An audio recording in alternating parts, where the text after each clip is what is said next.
नमस्कार दोस्तों, मैं अंकुर उपाध्याय स्वागत करता हूं आप सभी का आपके अपने YouTube channel share market analysis में। दोस्तों यहां पे आप सभी के साथ बात करूंगा कल से लेकर फ्राइडे तक कहां पर हो सकता है बड़ा एक्शन। सबसे पहले तो एक रिपीट टेलीकास्ट कर देते हैं।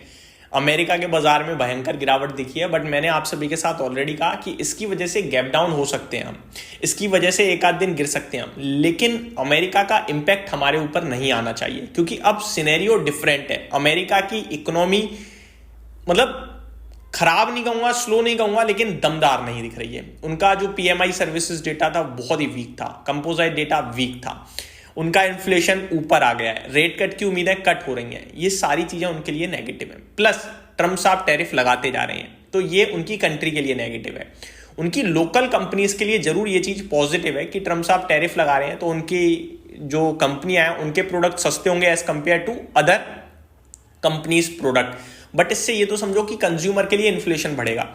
अब अगर हम बात करें इंडिया की, तो इंडिया अभी उसे फॉलो कर सकता है क्योंकि सेंटीमेंट्स वीक है। लेकिन अगर आप इसको दूसरे नजरिए से देखो तो भारतीय बाजार से जो बड़े निवेशक निकल रहे थे उनका एक पैसा जा रहा था अमेरिका में, अमेरिका उन्हें अच्छा लग रहा था, लेकिन अभी अमेरिका में ही ये सारी चीजें दिख रही होंगी उन्हें। दूसरी बात, हमारी कंट्री में जो खराब समय था वो शायद बीत गया।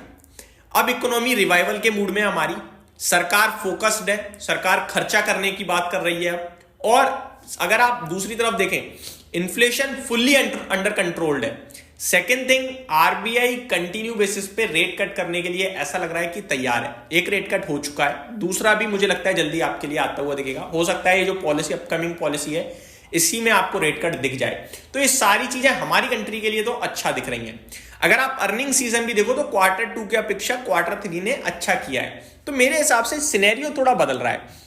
अब अगर आप कह रहे हो, कल मैं वीडियो बनाई तो काफी लोगों के कमेंट्स थे भाई निफ्टी 17,000, भाई नहीं आने वाला, बहुत ही ज्यादा, मतलब कुछ अनहोनी ही हो जाए तो बात अलग है, लेकिन करंट सिनेरियो में आप चीजों को समझो। जो चीज हमारी बाजार फ्यूचर को डिस्काउंट करता है, जो चीजें हो चुकी है ना, बीत गई हैं, उसको डिस्काउंट कर दिया बाजार ने। अब जो होगा उसको अब यहां से करने की कोशिश करेगा। जब बाजार ऊपर आ जाएगा ना, तब आप ये सारी चीजें कहोगे यार हमारी इकोनॉमी तो खराब कर चुकी थी। तो अब आप बेचोगे, अगर सौदा लॉस लोगे, बुक करोगे, तो आई थिंक आप एक गलत जगह पे बुक कर रहे हो। अब नो डाउट अमेरिका एक इमर्जिंग मार्केट का हेड है, फॉलो करते हैं हम सभी, तो फॉलो कर सकते हैं। अब 750 पॉइंट डाउ गिरा है तो हम भी गिर सकते हैं, कोई बड़ी बात नहीं है उसमें। गिफ्ट निफ्टी भी सजेस्ट कर रहा है 22,200 के करीब के लेवल्स, तो वो 22,200 कह रहा हूँ, 22,600 के लेवल्स, तो वो हो सकता है कि आ जाए। लेकिन आप यहां से कितना गिर सकते हो ये जरूर कैलकुलेट करना। मुझे लगता है कुछ परसेंट और रह गए हैं, 2-5%, लेकिन उसके बाद मुझे नहीं लगता कि आपको ज्यादा पैनिक करने की जरूरत है। ठीक है जी, ये तो हो गया एक रिपीट टेलीकास्ट एक तरीके से। अब आ जाते हैं कुछ स्टॉक्स पे, बड़े स्टॉक्स जिनकी खबरें हैं।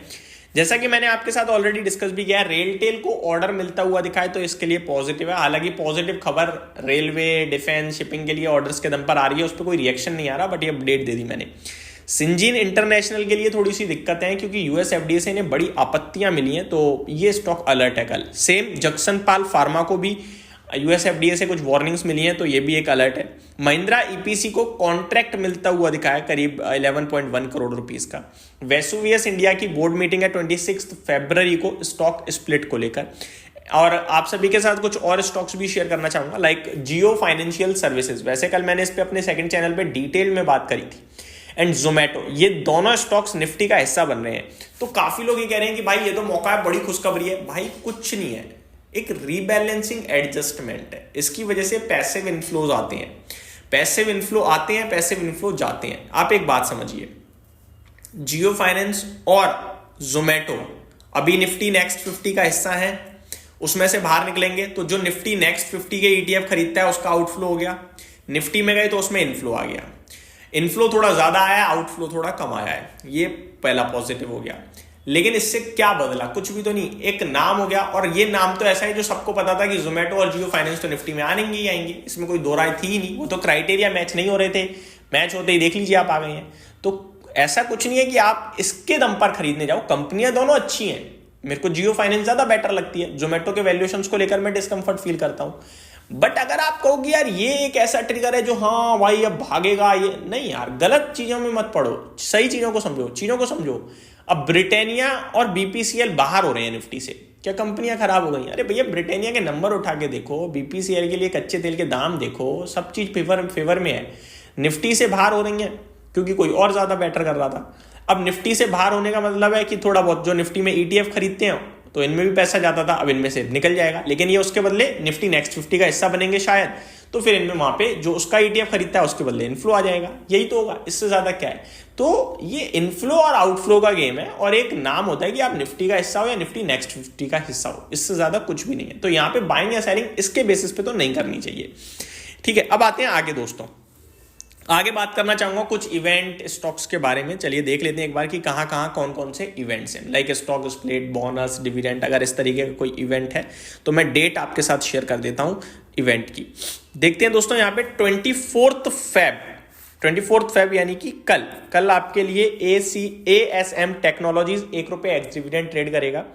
पृथ्वी एक्सचेंज भी ₹1 का एक्स डिविडेंड है। 25 फरवरी यानी परसों SBI cards and payment services ₹2.5 का एक्स डिविडेंड ट्रेड करेगा। 27 फरवरी को स्टील सिटी सिक्योरिटीज ₹1 का डिविडेंड है। 28 फेब को PFC का ₹3.5 का डिविडेंड है। जिंदाल वर्ल्ड वाइड बोनस देता हुआ दिखेगा 4:1, यानी 1 के सामने 4 शेयर एज अ बोनस मिलेंगे। स्टॉक का प्राइस उसी रेशियो में डेप्रिशिएट होगा। नेक्स्ट है आपका RDB इंफ्रास्ट्रक्चर एंड पावर, ये स्प्लिट होगा 10 की फेस वैल्यू से 1 की फेस वैल्यू पे। बाकी छोटे ही नाम है सारे, आई थिंक तो डिस्कस करने वाले है नहीं स्टॉक्स। दोस्तों रिजल्ट्स की बात करें तो 25 तारीख को स्पाइस जेट के नंबर्स आने वाले हैं, तो ये स्टॉक है जो अपने नंबर्स पेश करेगा। 26 फेब को वेसुवियस इंडिया अपने रिजल्ट्स पेश करेगा, साथ ही साथ स्टॉक स्प्लिट पे भी अपडेट आ सकती है। 27 फेब को सैनोफी, KSB एंड सेफलर इंडिया अपने नतीजे पेश करेंगे। बाकी अगर देखें 28 फेब को भी एक बड़ा नाम है, 2 नाम है, इंटरनेशनल जेमोलॉजिकल जो रिसेंटली लिस्टेड स्टॉक है, एंड फोसेको इंडिया, ये अपने नंबर्स पेश करते हुए दिखेंगे आप सभी को, जो स्टॉक हमें रडार पे रखने हैं। तो ये कुछ बड़ी चीजें थी जो मैंने आपके साथ डिस्कस करी। उम्मीद करता हूँ डिटेल्स पसंद आई होंगी। Thank you so much for watching this video. Have a great day guys.